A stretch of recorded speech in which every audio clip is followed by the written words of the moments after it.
तीन चीजें कम करो: इंतजार, एतबार, इजहार, कामयाबी होगी।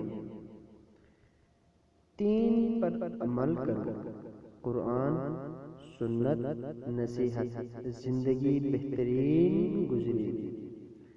तीन कामों में जल्दी करो: फर्ज, अर्ज, शादी, सुकून मिलेगा।